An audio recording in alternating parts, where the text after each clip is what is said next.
Hello दोस्तों, समझते math YouTube channel में आपका स्वागत है। मैं हूं मुकेश कुमार और आज मैं आप लोगों को थेल्स प्रमेय के बारे में बताने वाला हूं।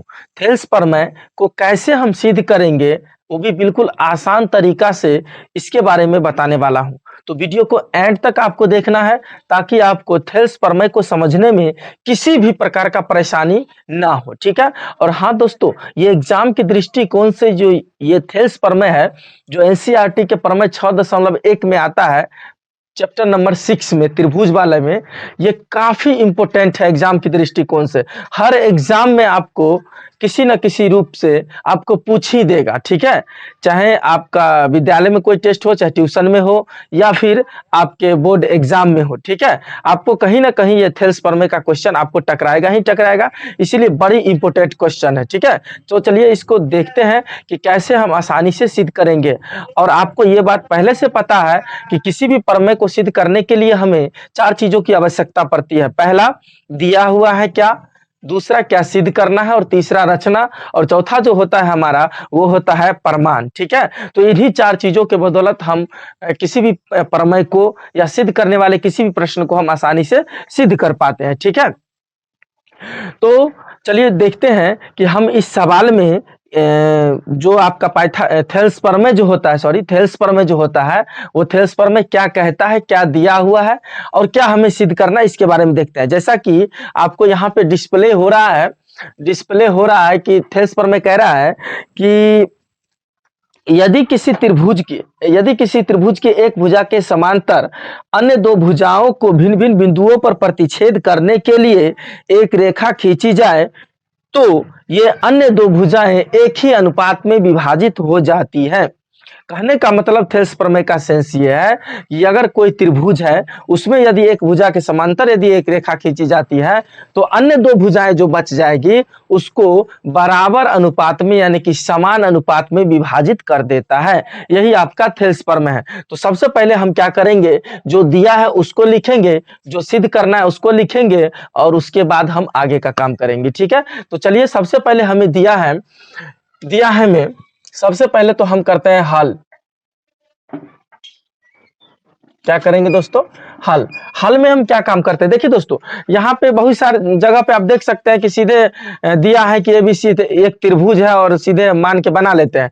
लेकिन यहाँ पे हमको कह तो नहीं रहा है कि एबीसी त्रिभुज है, हमको मानना पड़ता है कि मान लेते हैं कि एबीसी एक त्रिभुज है जिसमें ये सब चीज दिया हुआ है, ठीक है। तो हम मान लेते हैं कि एबीसी एक त्रिभुज है। माना कि ए बी सी एक त्रिभुज है। एबीसी एक क्या है, त्रिभुज है, जिसमें डीई समानांतर बीसी है। डी समांतर क्या है दोस्तों, डीई समानांतर बीसी है,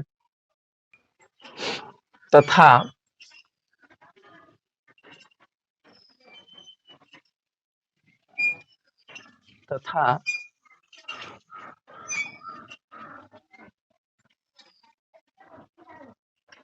रेखाखंड डीई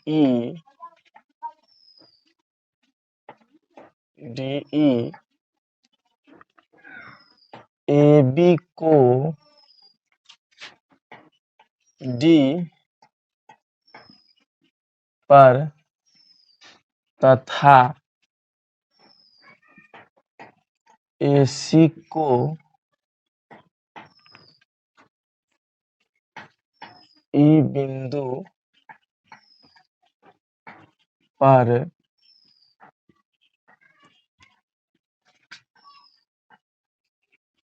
प्रतिच्छेद करती है। क्या करती है दोस्तों कि डीई जो रेखा है वो AB को डी बिंदु पर तथा AC को E बिंदु पर प्रतिच्छेद करती है।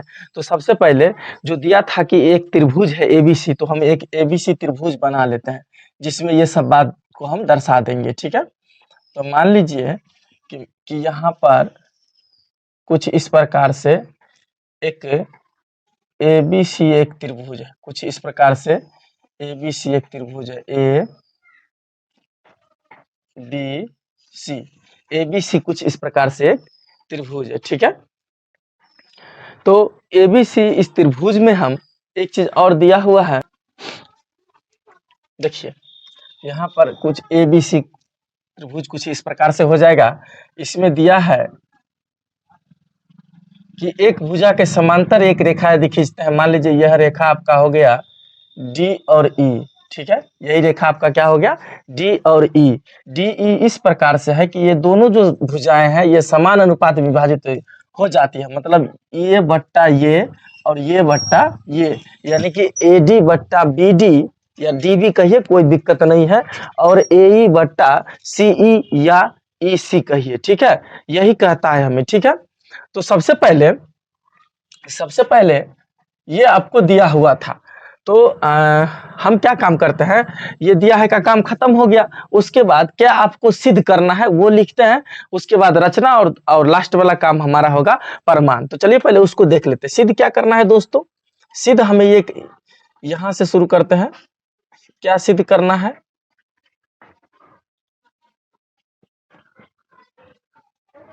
सिद्ध करना है कि क्या सिद्ध करना है दोस्तों कि समान अनुपात में रेखाएं विभाजित हो जाती है यदि एक रेखा एक भुजा के समांतर यदि एक रेखा खींची जाती है। यहाँ पे देखिए BC के समानांतर DE है ना, या DE जो है BC के क्या है समांतर है, और ये जो AB भुजा को D पर काट रही थी और AC भुजा को E पर काट रही थी, वही बात दिया हुआ था, ठीक है। तो हमको सिद्ध करना है कि समान अनुपात में बट जाएगी ये दोनों भुजा, यानी कि ये टुकड़ी बट्टा में ये टुकड़ी और ये टुकड़ी बट्टा में ये टुकड़ी। दोस्तों थेल्स प्रमेय में एक चीज और आपको ध्यान रखना है कि जरूरी नहीं है कि ये टुकड़ी बट्टा ये टुकड़ी ही होगा। कभी कभी क्या होता है कि समान अनुपात का मतलब कि अगर ये बट्टा में अगर पूरा डाल दिया तो इधर भी इसके बट्टा में पूरा होगा, समझ रहे हैं। इसके बट्टा में अगर ये वाला डाला हुआ है तो यहाँ पर भी इसके बट्टा में ये वाला होगा, अगर इसके बट्टा में पूरा है तो इसके बट्टा में भी ये फिर पूरा होगा। या अभी जो आपको सिद्ध करके दिखाने वाले हैं, इसके बट्टा में ये टुकड़ी और ये टुकड़ी के बट्टा में ये टुकड़ी सिद्ध करके दिखाने वाला है। तो थेल्स प्रमेय कई तरह से इसमें लागू हो जाते हैं, ठीक है। तो हमें क्या सिद्ध करना है कि AD बट्टे DB बराबर AE बट्टा EC, यही ना हमें सिद्ध करना है दोस्तों कि AD बट्टा DE, AD बट्टा DB और AE बट्टा EC या CE सिद्ध करना है, यही हमको सिद्ध करना है, ठीक है। इतना बराबर इतना होगा, कोई दिक्कत। तो सिद्ध क्या करना है वो भी आपने देख लिया। अब हम क्या काम करते हैं, जो हमारा मेन काम है वो, इतना बात तो आपको किताब में ही दिया हुआ है ना, यहां तक तो हमने कुछ किया ही नहीं है, ये तो सिर्फ आपको किताब में ही दिया हुआ है। अब जो हमारा मेन काम होगा वो है रचना से और उसका आगे जो है प्रमाण से, ये हमारा अपना मेन काम होता है, ठीक है। तो चलिए देखते हैं कि अब आपको रचना में क्या सब करना पड़ सकता है। देखिए रचना में हम क्या काम करेंगे कि सबसे पहले B को E से मिला दिया, B को क्या किए दोस्तों, B को E से मिला दिया, ठीक है, B को E से मिला दिया, पहला काम। दूसरा C को D से मिला दिया, C को क्या किया D से मिला दिया, ठीक है, दूसरा काम भी खत्म हो गया। मैंने क्या किया, B को E से मिला दिया और C को D से मिला दिया। फिर एक काम हुआ, दूसरा काम क्या हुआ कि मैंने AB रेखा पर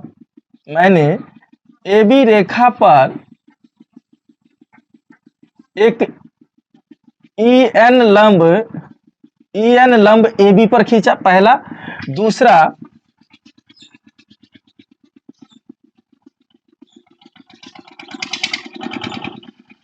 कि DM लंब AC पर खींचा। देखिए ये वाला जो लंब है AB रेखा पर है ना, और ये वाला जो आप लंब देख रहे हैं DM लंब AC पर है। तो मैंने क्या काम किया कि B को E से मिलाया और C को D से मिलाया, दो काम ये हो गया। और EN लंब AB पर खींचा और DM लंब AC पर खींचा, दो ही काम तो किए हैं ना, एक बार में लंब दोनों खींचे हैं और एक बार में दोनों रेखा को मिलाए। इसी चीज को हम लिख देते हैं, कोई दिक्कत नहीं है। रचना में क्या किया बी से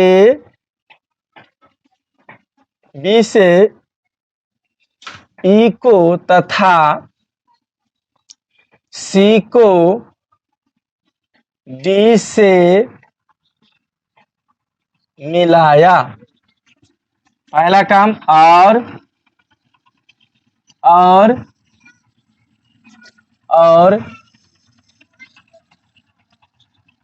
एन लंब AB पर तथा DM लंब AC पर खींचा। बस यही तो काम किया ना। बी से ई को मिलाया, या बी को ई से मिलाया, या बी से ई को मिलाया, कुछ भी लिखिए। बी से ई को मिलाया, ठीक है, और सी को डी से मिलाया। यहां पर बी को ई से तथा सी को डी से मिलाया और EN लंब AB पर और DM लंब AC पर खींचा। ठीक है, इतना हो गया तो मतलब रचना का भी काम खत्म हो गया। अगला जो हमारा काम होगा वो है सिद्ध कर प्रमाण का होगा। ठीक है, और दोस्तों यही हमारा सबसे मोस्ट इंपोर्टेंट काम होता है। ठीक है, यही हमारे सवाल का बॉडी होता है और बॉडी में ही सारा चीज हमको करना पड़ता है। ठीक है, तो आइए हम इसको देखते हैं। सबसे पहले हम ये जो आप ऊपर का भाग देख रहे हैं ना, ये मुंडी त्रिभुज का ADE अभी इसके अंदर समुंदर है कि क्या है उससे अभी आपको कोई लेना देना नहीं है। ठीक है, अभी जो कर रहा है सिर्फ उतना समझिए कि ADE त्रिभुज। अब ADE त्रिभुज और त्रिभुज BDE यानी कि ए वाला जो त्रिभुज देख रहे हैं, ये वाला पूरा भाग, ये त्रिभुज और ये त्रिभुज, ये दोनों त्रिभुज ले रहे हैं। ठीक है, प्रमाण में हम क्या काम कर रहे हैं कि त्रिभुज ADE तथा त्रिभुज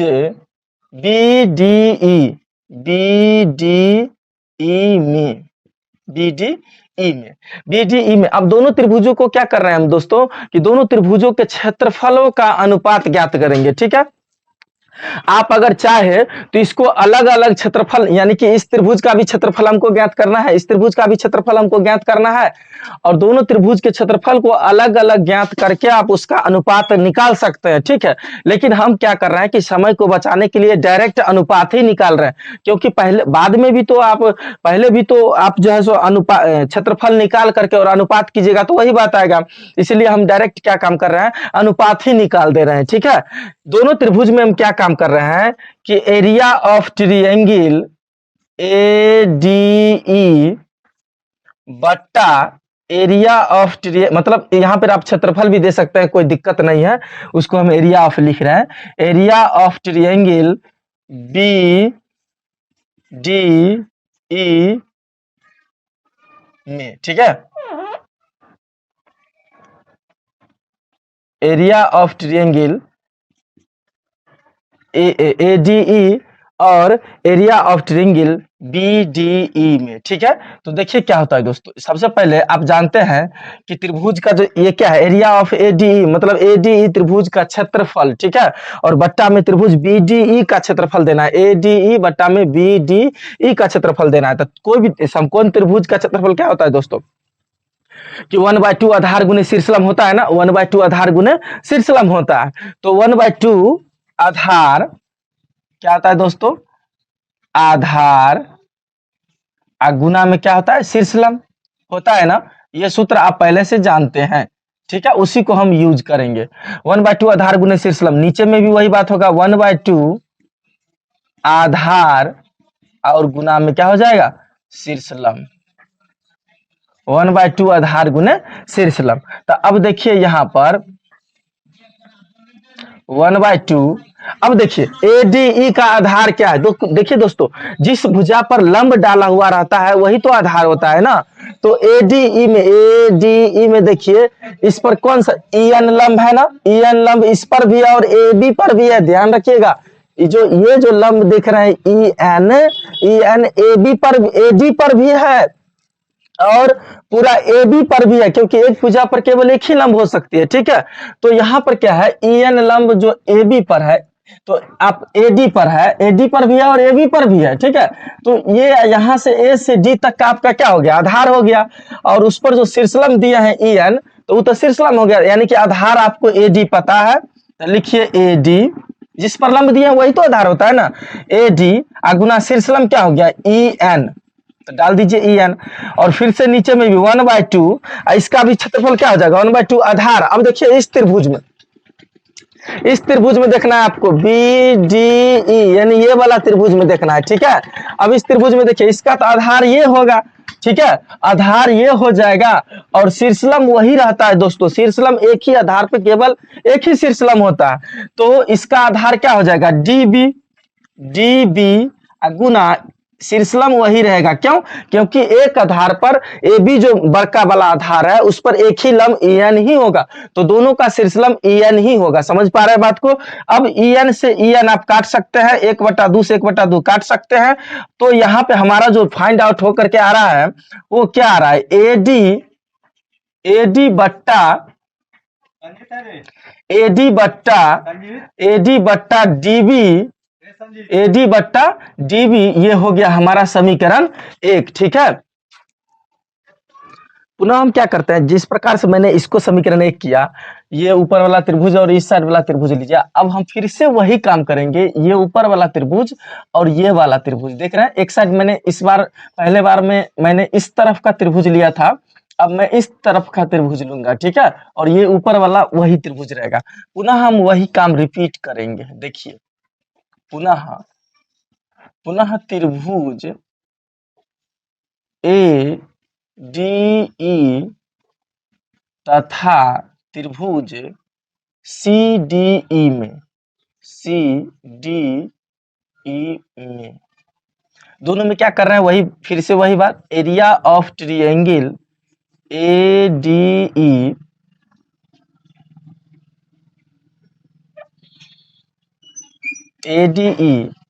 बट्टा एरिया ऑफ ट्रायंगल, यानी कि त्रिभुज सी डी ई का क्षेत्रफल बराबर, फिर से वही बात। अब सूत्र लिखने की हमें जरूरत नहीं है, वही 1/2 आधार गुने शीर्षलंब, 1/2 आधार गुने शीर्षलंब, ठीक है। तो डायरेक्ट हम यहाँ पे यही डाल देते हैं 1/2। और देखिए इस त्रिभुज में अगर हम बात करें, अब इस तरफ हम आ रहे हैं, इस तरफ, तो इस तरफ का लिए त्रिभुज ए ई डी कहिए चाहे ए डी ई कहिए, कोई दिक्कत नहीं है। लेकिन अगर इस तरफ हम हैं तो इस तरफ के लिए तो आधार देखिए ये बन रहा है ना, ये बन रहा है ए ई डी में, या ए डी ई कहिए, तो है तो त्रिभुज ही ना। तो इस तरफ हम आ गए हैं, इस तरफ से इस तरफ आ गए, तो इस तरफ के लिए तो आधार ये है, यानी कि ए ई आधार है, तो डालिए ए ई ऊपर वाले त्रिभुज के लिए। और नीचे वाले त्रिभुज में तो आधार सी ई कहिए चाहे ई सी कहिए, आधार हो गया इसका, ठीक है। और इस पर जो शीर्षलंब डाले हैं वो तो है डी एम, तो डाल दीजिए डी एम। और अब इस त्रिभुज में देखिए इसका तो आधार हो जाएगा 1/2 आधार गुने शीर्षलंब, तो आधार हो जाएगा ई सी गुने शीर्षलंब, वही बात, एक रेखा पर केवल एक ही लंब होती है, ठीक है। तो एक ही आधार पर एक ही लंब होते हैं, तो जो लंब इस त्रिभुज का होगा वही लंब इस त्रिभुज का होगा, और जो इसका है वही लंब इसका है। तो इसका अगर डीएम है तो इस त्रिभुज का भी लंब क्या होगा दोस्तों, डीएम ही होगा, क्योंकि लंब समान होती है एक ही आधार पर। तो डीएम से डीएम खत्म हो गया, 1/2 से 1/2 खत्म हो गया। तो यहाँ हमारा फाइनल रिजल्ट कितना निकल के आया, ए बट्टे ई सी, ए बट्टे कितना आया, ई सी। ये हो गया समीकरण हमारा 2, ठीक है। ये कितना हो गया दोस्तों, समीकरण 2। अब देखिए, अब समीकरण 1 भी निकल गया, 2 भी निकल गया। अब यहाँ पर एक चीज आपको मैं बता दूं कि अब एक चीज आप जानते हैं कि एक ही आधार तथा समांतर रेखाओं के बीच बने त्रिभुज का क्षेत्रफल क्या होता है, समान होता है। तो डीई जो देख रहे हैं ना, डीई दोनों त्रिभुज के लिए, इस त्रिभुज के लिए भी आधार वही है और इस त्रिभुज के लिए भी आधार यही है, इस त्रिभुज के लिए आधार यही है। और दोनों समांतर रेखा, यानी कि एक ही समांतर रेखा के बीच में ये दोनों त्रिभुज बना हुआ है। इसीलिए हम जानते हैं कि चूंकि अब वही बात को हम यहाँ पर लिख रहे हैं, चूंकि चूंकि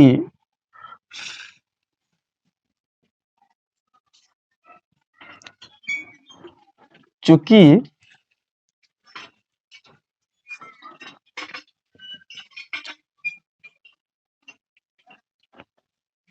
चूंकि हम जानते हैं कि चूंकि हम जानते हैं कि एक ही आधार तथा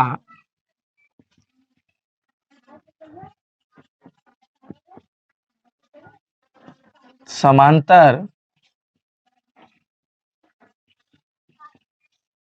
रेखाओं के बीच बने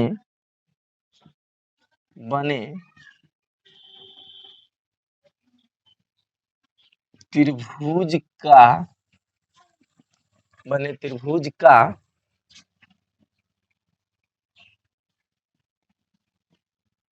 क्षेत्रफल बराबर या समान होता है।